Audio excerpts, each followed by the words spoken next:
filles, ou les mecs d'ailleurs.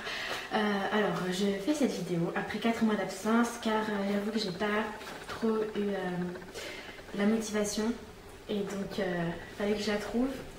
Et ça y est, je l'ai trouvée. Cette vidéo en réalité, elle va avoir pour thème 5 conseils pour SOS. C'est la première fois que je monte ce cheval.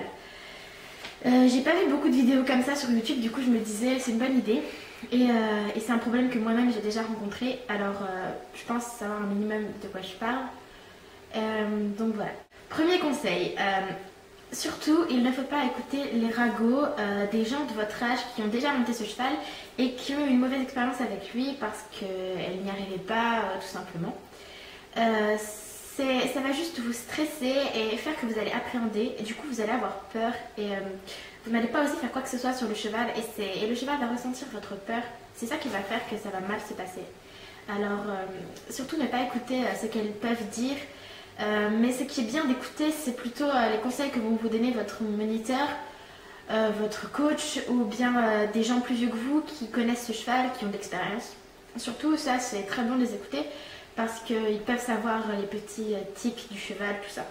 Deuxième conseil, donc surtout, il faut passer du temps avec ce cheval dans le box avant et après, donc faire un long pansage, le caresser, apprendre à le connaître un petit peu au box, à pied quoi, comment il est. Et ça va vous rassurer en général parce que souvent les chevaux ne sont pas si terribles que ça. Bon évidemment si le cheval est irascible au box parce que ça arrive, c'est parce qu'il a eu souvent des traumatismes ou parce qu'il a tout simplement un mauvais caractère. Alors là, demandez de l'aide.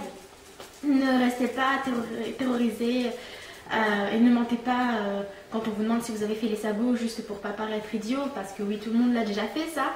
Non, surtout demandez conseil. C'est pas grave si vous avez un problème ou si vous avez peur. C'est normal, c'est tout à fait normal. Troisième conseil. Donc surtout quand vous commencez à monter en selle, allez-y doucement, faites une longue détente, voilà, ne vous faites pas peur, c'est quelque chose après, si vous faites peur à cheval, vous n'allez pas vouloir remonter dessus et le jour où vous allez être obligé de remonter dessus pour progresser, vous allez être terrorisé et voilà, donc surtout vous ne faites pas peur, allez-y doucement avec votre rythme. Voilà, donc, et si vous avez peur de sauter tout de suite, bah, vous le dites, vous sauterez la fois d'après, c'est pas grave.